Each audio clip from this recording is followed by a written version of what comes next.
நண்பா, மகிழ்ச்சி வேணால் பணம் சார்ந்து இருக்கலாம். பணம் இருந்தால் உங்களுக்கு மகிழ்ச்சி வரலாம்.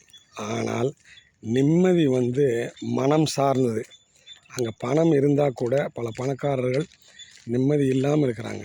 அது எப்பயுமே நிம்மதி மனம் சார்ந்தது. அதனால் உங்களுக்கு மகிழ்ச்சி என்பது டெம்ப்ரவரி. பணத்தினால் வர்ற மகிழ்ச்சி எப்பயுமே டெம்ப்ரவரி தான். ஆனால் நீங்கள் அந்த நிம்மதி இருக்குல்ல, அது ஒரு பெர்மனன்ட் சொல்யூஷன் தான். எத்தனை பேர் இந்த உலகத்தில் பிறந்தவங்க நிம்மதியாக இருக்கிறாங்க அப்படிங்கிறது தான் கேள்வி. அப்போ அந்த நிம்மதியை மனம்தான் கொடுக்கும். அந்த மனசு உங்ககிட்ட இருக்குது, அது பணத்துலேருந்து வர்றதில்லை நண்பா. நீங்கள் மெத்தையை விலை கொடுத்து வாங்கலாம், ஆனால் தூக்கத்தை வாங்க முடியுமா? மெத்தை வாங்குவது என்பது பணம். உங்கள் மகிழ்ச்சிக்காக வேண்டி, உங்கள் ஸ்டேட்டஸை காமிக்கிறதுக்காக வேண்டி, அதே மாதிரி காரு பங்களா இதெல்லாம் உங்கள் ஸ்டேட்டஸை காமிக்கிறதுக்காக வேண்டி நீங்கள் பணம் கொடுத்து உங்கள் மகிழ்ச்சிக்காக ஸ்டேட்டஸுக்காக வாங்கலாம்.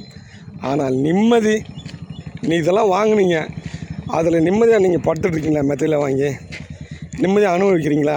1000 நோய் இருக்கா உங்களுக்கு? அது நிம்மதியை சார்ந்தது, உங்கள் மனம் சார்ந்தது.